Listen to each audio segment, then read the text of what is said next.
Little tiny little econo cars have been around since the dawn of cars. BMW cut their teeth on a little thing. The Gorgel was designed and made before the smart car was even a wet dream in its creator's eye.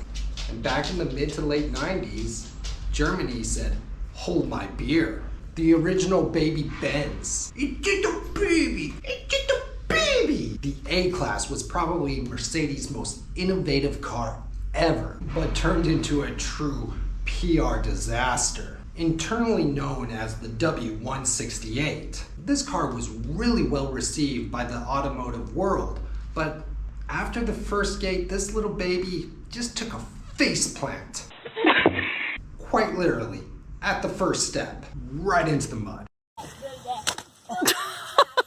This is Lost in. Strap in, let's go.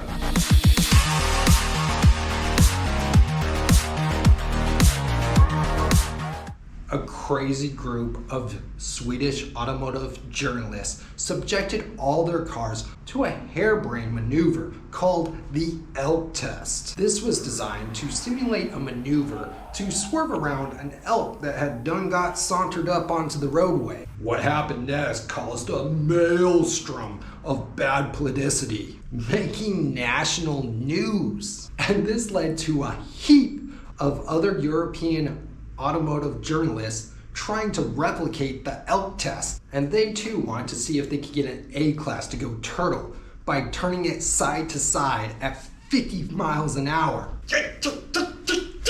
And in most cases, they succeeded. They flipped it. Needless to say, Mercedes had a major PR disaster on their hands.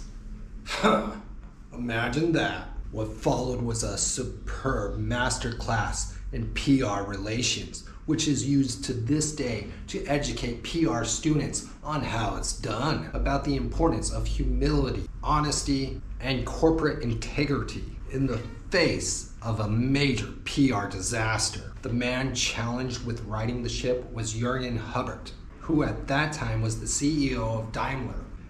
He's quoted saying there was nothing comparable to this at the time. This was the biggest disaster to hit Mercedes. He went on to saying that they did their own test, of course, but none of them were as radical or extreme as the elk test. This was a unique, extreme, high-speed maneuver that would upset the balance of any vehicle. But he firmly stated that this was not the case. Other cars were subjected to the elk test and did not flip over. Mercedes did.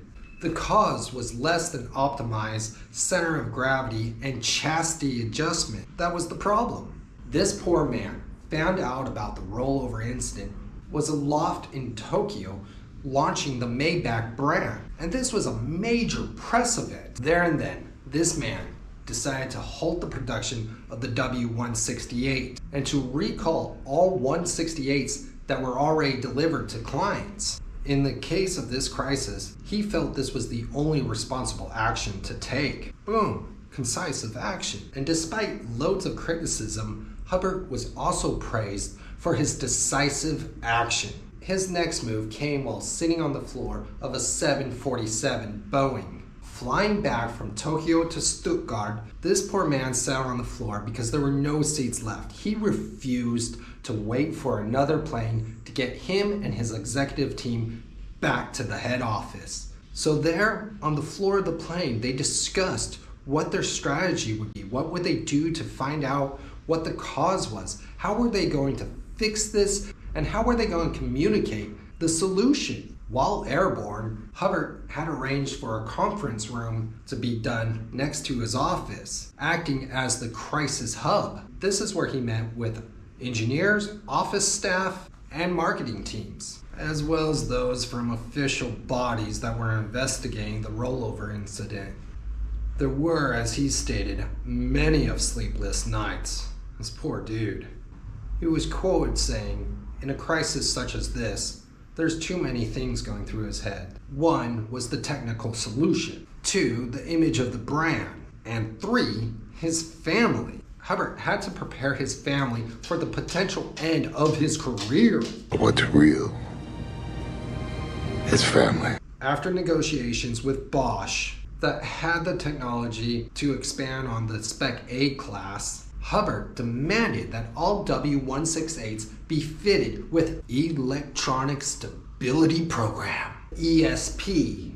Hubbard immediately demonstrated the technology on a big press release. He invited European journalists to come and try to replicate the ELK test.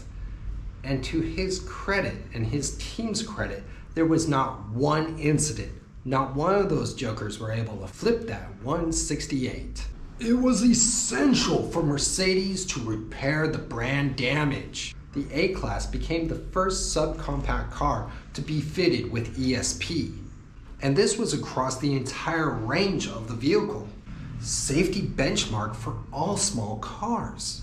ESP is now fitted as a mandatory requirement on all European cars, and that trickles down to Brazil and North America as well. So in many ways, the W168 rollover accident made a huge contribution to automotive safety. Unsurprisingly, the W168 got off to a horrible start. People avoided this car like they avoid Aunt Janine with a head cold. Oh, don't let her kiss you. Oh.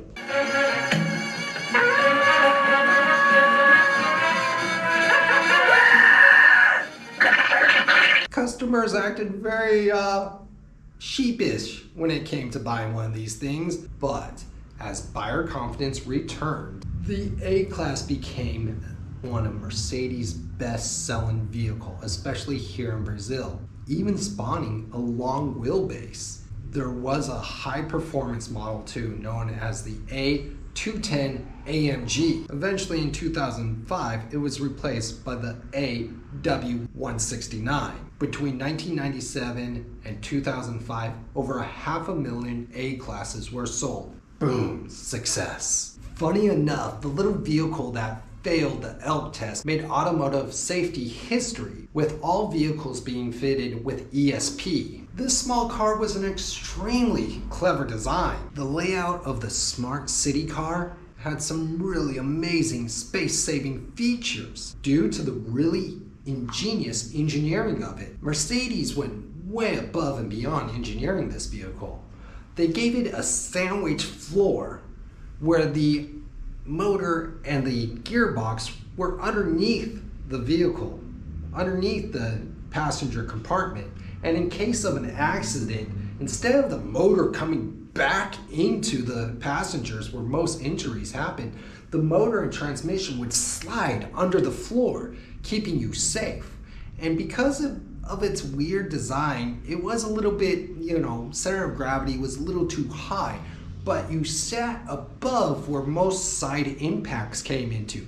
This was literally a baby minivan. Mercedes made a mini minivan. Cool. And on top of all of this, this little W168 led to Mercedes opening a factory here in Brazil just so they could produce this awesome little car. Brazil got Mercedes being produced here. I like that. It also had a really cool interior where all the seats could fold down and be removed, creating a huge compartment on the inside. And it had a one-piece floating dashboard. I mean, you could have a picnic up on this thing. This is really a mini minivan. Too cool.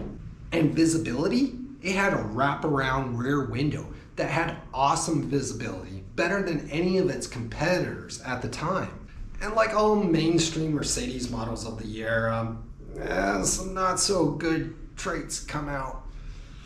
You live with anybody long enough, you're gonna find out what they're good and bad at. And Mercedes, they had a propensity to rot. They rust up. Mainly in the wheel arches, front and back Valencias, and the subframe. Ooh, boy does that rust out. But other than that, the interior felt well constructed.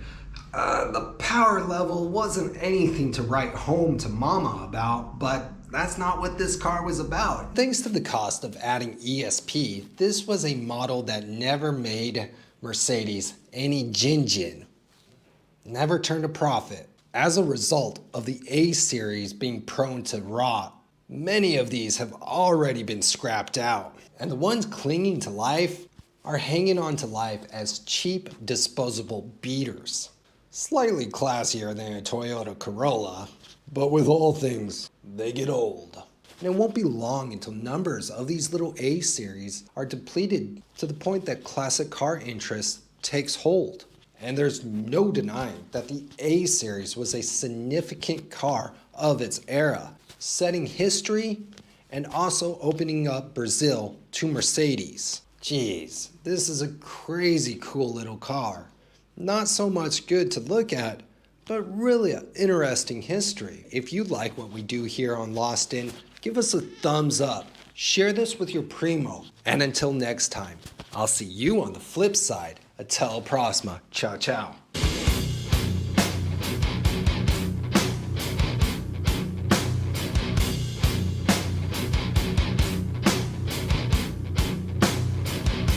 Would you rather go for a paseando?